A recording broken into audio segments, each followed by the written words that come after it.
تو عاشق کا یہی اس بات پر خوش ہونا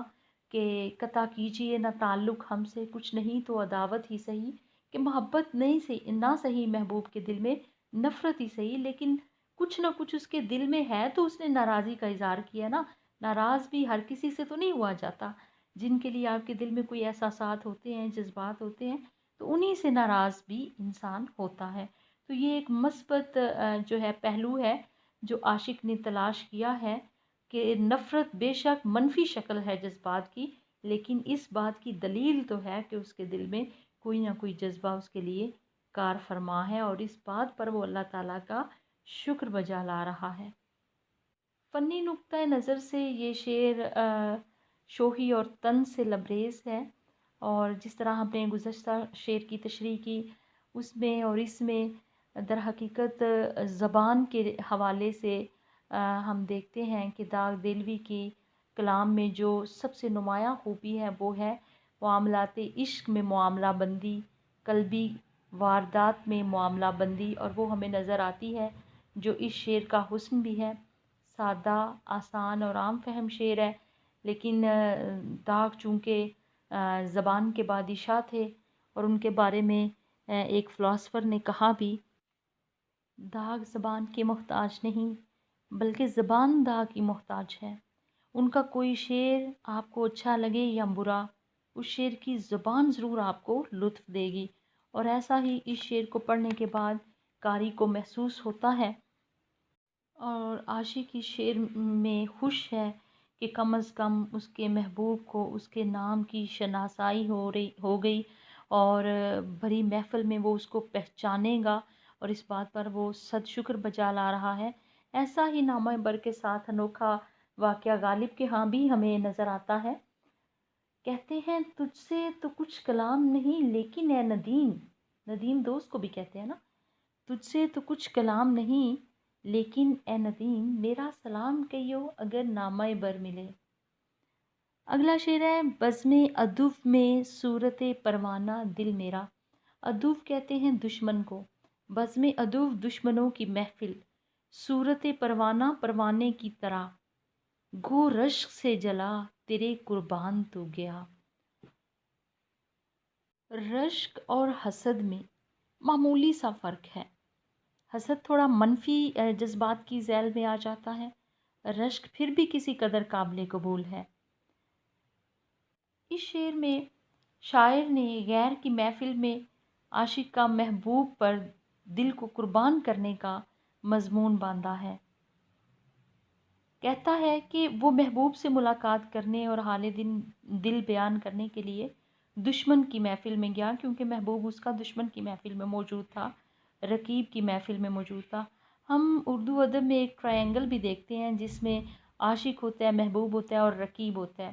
رقیب کا لفظ مختلف ادوار میں اس کے مفاہیم مختلف رہے ہیں۔ اگر ہم لسانیات کے اعتبار سے دیکھیں تو شروع میں رقیب کا معنی دوستی کے لیے جو ہے دوستی کے معنوں میں مستعمل ہوتا تھا، اور رقیب لفظ کا مطلب دوست ہوا کرتا تھا۔ پھر رفتہ رفتہ یہ رقیب کا لفظ کولیگز یعنی ہم مسروں کے لیے مستعمل ہونے لگا، یوں چونکہ جو ہم مسر ہوتے ہیں ان کے ساتھ ایک معاصرانہ چشمک ہوتی ہے، ایک رقابت ہوتی ہے، جس کی بنا پر آج کے دور میں رقیب لفظ کا مطلب رقابت کی ذیل میں آتا ہے، یعنی جیلسی، حسد اور دشمنی کے تناظر میں رقیب لفظ کا مفہوم جو ہے وہ ہم اخذ کرتے ہیں۔ تو اس شعر میں بھی ایسا ہی ہوتا ہے کہ عاشق یا شاعر جو ہے وہ محبوب سے ملنے کے لیے رقیب کی محفل میں جاتا ہے۔ جب وہ وہاں جاتا ہے تو دیکھ کے حیران رہ جاتا ہے، کیونکہ محفل میں جو محبوب ہے اس پر جہاں نثار کرنے والے صرف ایک نہیں کئی رقیب ہیں۔ بزم عدو یعنی دشمنوں کی محفل، اس میں ایک نہیں کئی رقیب ہیں جو اس کے چاروں طرف اپنی جان نچھاور کرنے کے لیے کھڑے ہیں، اور عاشق جو ہے وہ اس بات سے جیلس ہو رہا ہے، حسد کا مادہ اس میں پیدا ہو رہا ہے، کیونکہ وہ یہ دیکھ کر کہ ان سارے غیروں پر یا رقیبوں پر جو اس کا محبوب ہے وہ لطف و کرم کر رہا ہے، انہیں اپنے وصل سے سرفراز کر رہا ہے، ان کے پیار کا جواب پیار سے دے رہا ہے،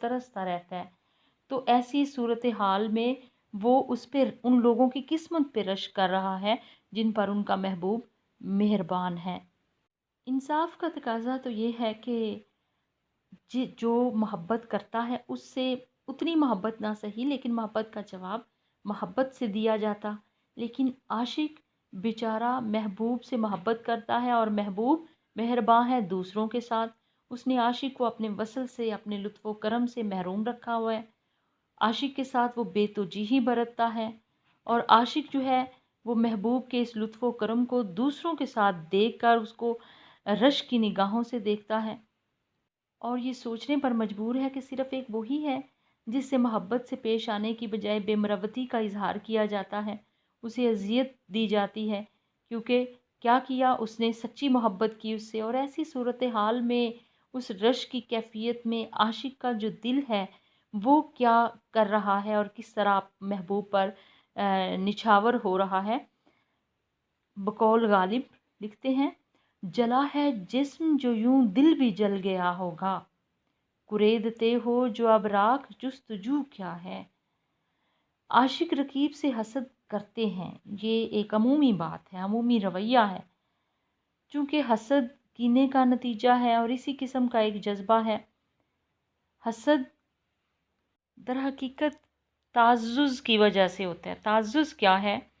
کہ اپنے برابر والے کی عزت اور برتری برداشت نہیں ہوتی، پھر حسد ہوتا ہے۔ تو شاعر نے اس شعر میں حسد کا تو نہیں ہم کہہ سکتے، رشک کا ذکر کیا ہے۔ کہتا ہے کہ جو جانے محفل تھا، جو اس کا محبوب تھا، وہ کس طرح دوسروں کے ساتھ محبت سے پیش آ رہا تھا، اس چیز کو دیکھ کر اس کے اندر بغض اور حسد پیدا ہوتا ہے، اور وہ کہتا ہے کہ رشک کرتے کرتے اس کا دل اس پر کس طرح قربان ہو گیا۔ اردو شاعری کی ایک روایت یہ بھی رہی ہے کہ اس میں عاشق ہمیشہ محبوب پر جان نثار کرتے ہیں، بلکہ اپنی جان کا نذرانہ پیش کرنا وہ اپنے لیے باعث افتخار سمجھتے ہیں، اس لیے کہ وہ محبوب سے والہانہ محبت رکھتے ہیں۔ تو ایسے ہی جس طرح شمع کا عاشق ہوتا ہے پروانہ، شمع جلتی ہے تو وہ اس کے ارد گرد چکر کاٹتا ہے، یہاں تک کہ اپنی جان قربان کر دیتا ہے۔ جو جان قربان نہیں کر پاتا شمع پہ، وہ پروانہ نہیں ہوتا، اور یہی پروانے کی مانند یہی حال جو ہے وہ عاشق کا ہے کہ وہ پروانے کی طرح اپنے محبوب پر جان نثار کرتا ہے، اور اس بات کا ثبوت پیش کرتا ہے کہ وہ ایک سچا عاشق ہے اور اس کے دل میں اپنے محبوب کے لیے سچی اور حقیقی تڑپ موجود ہے۔ فنی نقطۂ نظر سے یہ شعر سادہ عام فہم ہے، اور اس میں جو مضمون ہے وہ جداگانہ رنگ میں اس نے پیش کیا ہے۔ گو رشک سے جلا تیرے قربان تو گیا۔ فارسی میں ایک کہاوت ہے کہ عدو شر برانگیز کہ خیر ما درا باشد، جب کوئی دشمن شر پیدا کرتا ہے تو اس میں بھی ہمارے لیے کوئی نہ کوئی خیر کا پہلو موجود ہوتا ہے، اور اس شعر میں دشمن کی وجہ سے جو خیر کا پہلو ہے وہ یہ ہے کہ عاشق کا دل محبوب پہ قربان ہو گیا، جو محبت کا تقاضا ہے۔ ویسے تو جو دشمن کی محفل ہے اس کا ذکر خوشائند بات نہیں ہوتا، لیکن شاعر نے اس میں جو خوشگوار پہلو تلاش کیا ہے وہ یہ ہے کہ محفل میں شاعر کو اپنا دل محبوب پر قربان کرنے کا موقع مل گیا۔ اگر وہ غیر کی محفل میں نہ جاتا، دشمن کی محفل میں نہ جاتا، یا دشمن یہ محفل ہی نہ سجاتا، تو اس کو کیسے موقع ملتا کہ وہ اپنے محبوب پر اپنا دل قربان کر پاتا۔ عاشق کا دل محبوب پر جو قربان ہوا ہے، اس صورتحال نے شاعر کو جذباتی تسکین کا سامان فراہم کر دیا ہے۔ غزل کا مقطع ہے، ہوش و حواس و تاب و تواں جا چکے۔ تاب و تواں کہتے ہیں طاقت، ہمت، برداشت۔ اب ہم بھی جانے والے ہیں، سامان تو گیا۔ اس شعر میں شاعر نے بڑھاپے کا مضمون باندھا ہے کہ انسان جب جوان ہوتا ہے اس کی تمنائیں بھی جوان ہوتی ہیں، اس کی خواہشات بھی جوان ہوتی ہیں، بدن میں طاقت ہوتی ہے، ہمت ہوتی ہے، اس کے حواس ہمسا ہوش و حواس سب بیدار ہوتے ہیں، قائم ہوتے ہیں۔ وہ زندگی کے اندر خوشیوں، ہنگاموں اور دلچسپیوں میں بڑھ چڑھ کر حصہ لیتا ہے، اپنے مقاصد کے حصول کے لیے تن من دھن کی بازی لگا دیتا ہے، مشکلات سے نبرد آزما ہوتا ہے اور آگے بڑھتا چلا جاتا ہے۔ لیکن جیسے ہی وہ انسان بوڑھا ہو جاتا ہے، اس کی جسمانی طاقتیں کمزور ہو جاتی ہیں، اس کی توانائیاں ضعیف ہو جاتی ہیں، تگو دو تو دور کی بات، وہ چلنے پھرنے سے بھی مجبور ہو جاتا ہے، بلکہ بے بس ہو جاتا ہے، اس کی ہوش و حواس بیکار ہو جاتے ہیں۔ تو گویا اس شعر میں بھی شاعر نے بڑھاپے کی اس کیفیت کو ایک مسافر کے استعارے سے بیان کیا ہے، کہ جس طرح مسافر جب رخت سفر باندھتا ہے، کسی سفر پر نکلنے کے لیے ساز و سامان تیار کرتا ہے، تو وہ کیا کرتا ہے کہ پہلے اپنا سامان جو ہے آگے بھیجتا ہے، اس کے بعد وہ خود نکلتا ہے۔ تو اسی طرح ایک انسان جب اس کے جسم سے اس کی طاقتیں، توانائیاں، ہوش و حواس کم ہو جاتے ہیں، مفقود ہو جاتے ہیں، تو اس کے بعد اگلا قدم اس کا کیا ہوتا ہے کہ روح کے بھی جانے کا وقت قریب آ رہا ہوتا ہے۔ یعنی عقل و دانائی اور ان سب چیزوں کا رخصت ہو جانا اس امر کی دلیل ہے کہ مال و متاع اور سامان زیست تو چلا گیا، اب باقی کیا رہ گیا ہے؟ چراغی سحری رہ گیا ہے، کہ مطلب وہ انسان جو اس کے اندر روح ہے، صرف اس کا جانا باقی رہ گیا۔ آپ نے ضرب المثل سنی ہوگی کہ پکے آم کے ٹپکنے کا ڈر، کہ جو آم پکا ہوا ہوتا ہے نا، اس کے گرنے کا ڈر ہوتا ہے۔ مطلب اس کا کیا ہے کہ جو آدمی بوڑھا ہوتا ہے، جس نے زندگی کی ساری رونقیں دیکھ لی ہوتی ہیں، ایک عرصہ زندگی کا گزار لیا ہوتا ہے، جس کے اعضاء اب مزمحل ہو چکے ہوتے ہیں، کمزور ہو چکے ہوتے ہیں، اس کو اب صرف مرنے کا خطرہ ہوتا ہے۔ یہ حقیقت ہے کہ جو زندگی ہے وہ قوت اور طاقت کا نام ہے، حرکت کا نام ہے، اور حرکت تبھی ہوتی ہے جب انسان کے اندر ہمت ہو، طاقت ہو۔ جب تک انسان کے اعضاء میں توازن رہتا ہے، وہ زندگی کی خوشیوں سے ہمکنار ہوتا ہے۔ وقت کے ساتھ ساتھ ظاہر ہے انسانی اعضاء، انسانی قوا کمزور ہوتے چلے جاتے ہیں، تو وہ زندگی کی دوڑ میں جس طرح پہلے حصہ لیتا ہے پھر اس طرح نہیں لیتا، کیونکہ جو ضعف و ناتوانی ہے، جو کمزوری ہے، وہ اس کے قدم روک لیتی ہے۔ تو شاعر بھی کہتا ہے کہ انسان کی زندگی اس دور کی خوبصورت عکاسی ہے کہ جس طرح ایک شخص جس نے کہیں سفر کرنا ہے، اور سفر کرنا ہے یا کوچ کرنا ہے، تو ہجرت کرنے سے قبل وہ پہلے اپنا سامان اٹھواتا ہے، پھر خود چال دیتا ہے۔ اسی طرح جو انسان ہے، اس کے ہوش و حواس، طاقت آہستہ آہستہ اس کے جسم سے رخصت ہونے لگتی ہے۔ اس کے بعد اگلا جو مرحلہ ہوتا ہے وہ اس کے کوچ کا ہوتا ہے۔ جیسے غالب کہتے ہیں، مزمحل ہو گئے قوا غالب، اب عناصر میں اعتدال کہاں۔ اور غالب کا ہی وہ شعر ہے، رہی نہ طاقت گفتار اور اگر ہو بھی تو کس امید پہ کہیے کہ آرزو کیا ہے۔ اسی طرح اس شعر کا ایک اور مفہوم بھی ہم بحث کر سکتے ہیں، اور وہ یہ ہے کہ محبت اور عشق میں انسان ہوش و حواس، عقل و خرد کھو بیٹھتا ہے۔ شاعر کہتا ہے کہ جب تک میں عشق و محبت کے تجربات سے دوچار نہیں تھا،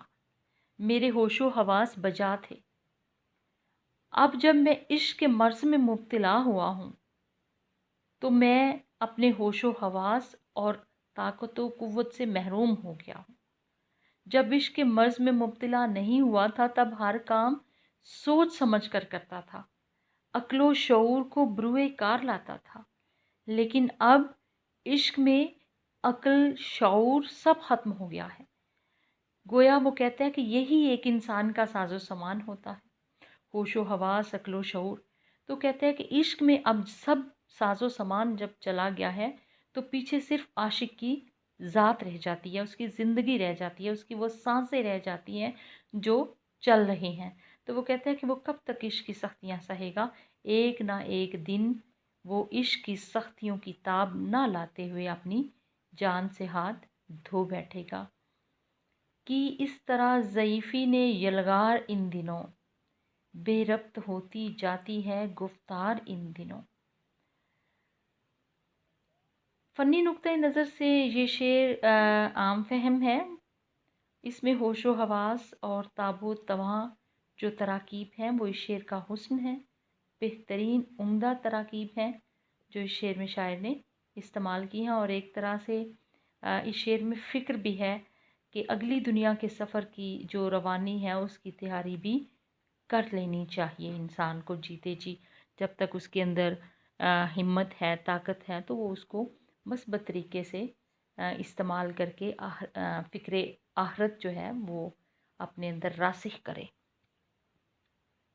داغ دلوی کی غزلیات ختم ہو چکی ہیں، آپ نے ان کی اچھے سے تشریح لکھنی بھی ہے اور یاد بھی کرنی ہے۔ اس کے علاوہ میں آج آپ کو ایک سوال بھی دینا چاہوں گی، اس کا جواب آپ نے کمنٹس میں لکھنا ہے۔ شعر جو اس غزل کا تھا، گو نامہ بر سے خوش نہ ہوا، پر ہزار شکر مجھ کو وہ میرے نام سے پہچان تو گیا۔ اس شعر کی تشریح میں جو میں نے اشعار لکھوائے ہیں ان میں سے کوئی ایک شعر آپ کمنٹس میں لکھیں گی، یہی آپ کا کام ہے۔ اللہ حافظ۔